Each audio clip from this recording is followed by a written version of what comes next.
del León, buenas tardes. La homeopatía es una técnica curativa poco conocida todavía, con gran prestigio en países vecinos, que se basa en activar las defensas de nuestro organismo para conseguir la mejoría o curación de las enfermedades. Para hablar de este asunto tenemos hoy con nosotros a Virginia Olaizola, licenciada en Medicina y Cirugía por la Universidad del País Vasco, especialista en acupuntura por la Escuela Francesa de Acupuntura, en homeopatía por la Asociación para la Enseñanza Postuniversitaria de la Universidad de Ginebra, en homeopatía y salud por la Universidad del País Vasco, máster en homeopatía y salud en la Universidad Miguel de Cervantes, máster en psicología clínica de la Sociedad Española de Medicina Psicosomática y Psicología Médica. Tiene la acreditación como médico cualificado en homeopatía y acupuntura por el Colegio Oficial de Médicos de Vizcaya, profesora de los cursos de posgrado de especialista universitario de homeopatía y salud en la UPV, miembro de la Asociación Colegial de Médicos Homeópatas del Colegio Oficial de Médicos de Vizcaya, de la Sociedad Española de Medicina Homeopática, de la Asociación Médica Española de Homeopatía y Bioterapia y forma parte de la Academia de Ciencias Médicas de Bilbao. Arratsaldeon, Virginia. Arratsaldeon. Gracias por acudir a nuestro plató de prensa de revista. Si te parece, empezamos. Vale, cuando quieres, Alberto. ¿Qué es la homeopatía, Virginia? Bueno, pues lo primero es decir que es una terapia médica. La homeopatía, procede del griego. La palabra homeopatía, homeo quiere decir parecido y patía enfermedad. Entonces se basa en curar las enfermedades con sustancias similares a las que producen a la enfermedad en sí. O sea, es la ley de la similitud. Bien. En España durante la Segunda República también había una gran importancia a la homeopatía. Se estudiaban las carreras en medicina, había cátedras de homeopatía.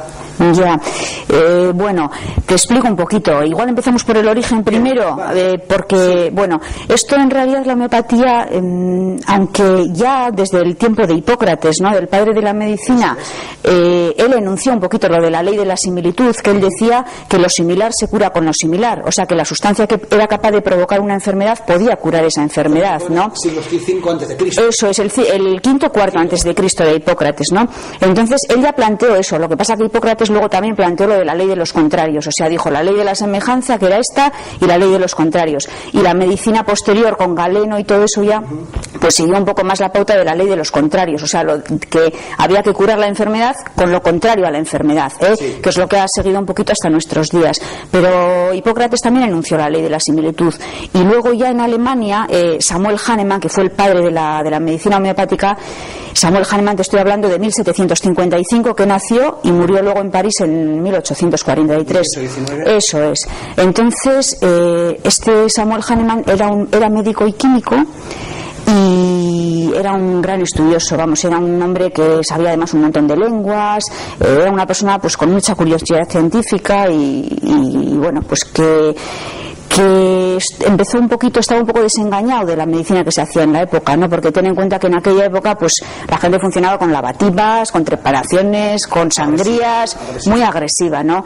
Entonces además dos hijos de este hombre, de Samuel Hahnemann, murieron en aquella época, no fueron bien tratados por la medicina de la época. Entonces este hombre, un poco desengañado de aquella medicina, dejó la práctica clínica y se puso a traducir. Él conocía muchas lenguas y tal, entonces se puso a traducir una materia médica que era donde se describían un poco los efectos de las sustancias, de un escocés, de un tal Cullen, y empezó a mirar que le sorprendió que la quina, que era una sustancia que se utilizaba para curar el paludismo, en la toxicología, o sea, en los efectos que producía, también producía síntomas parecidos. Entonces le chocó esto, ¿no? Y él empezó a experimentar. ¿Y qué hizo este Hahnemann? Empezó él a tomar la quina.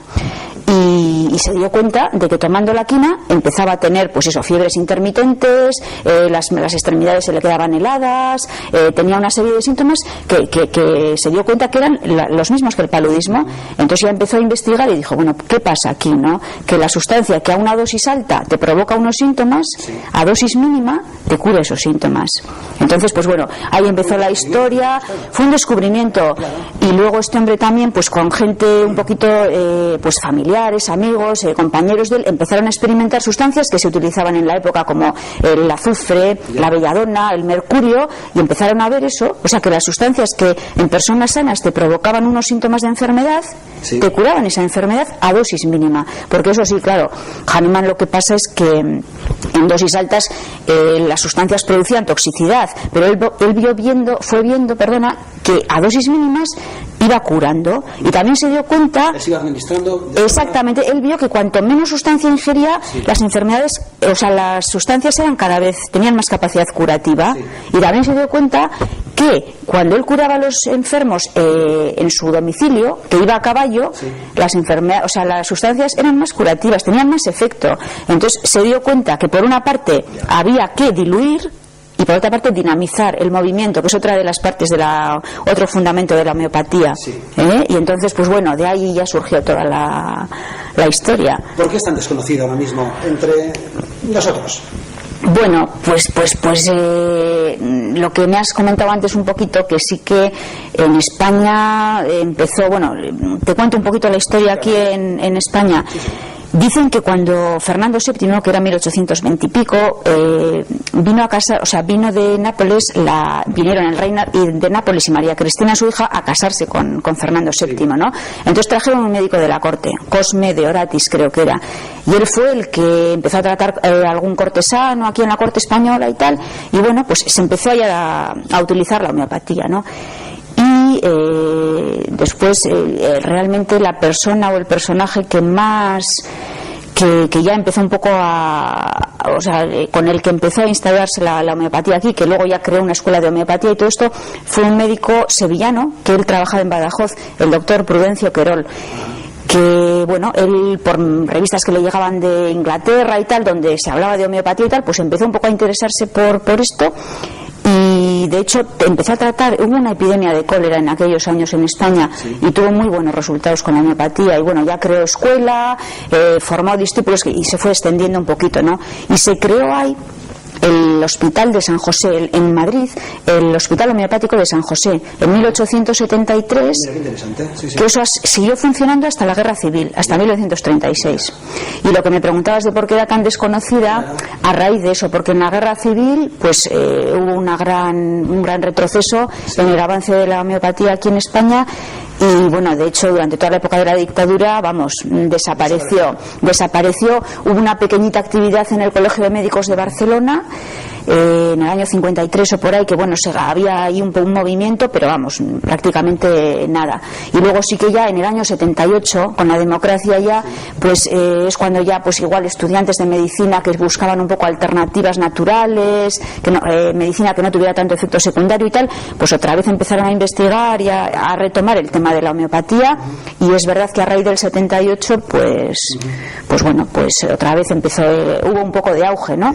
Al hilo de retomar la homeopatía, ¿cómo es el remedio homeopático? Es decir, en el Estado español, igual que en los países europeos, son medicamentos que están aprobados por el Ministerio de Sanidad correspondiente. Sí.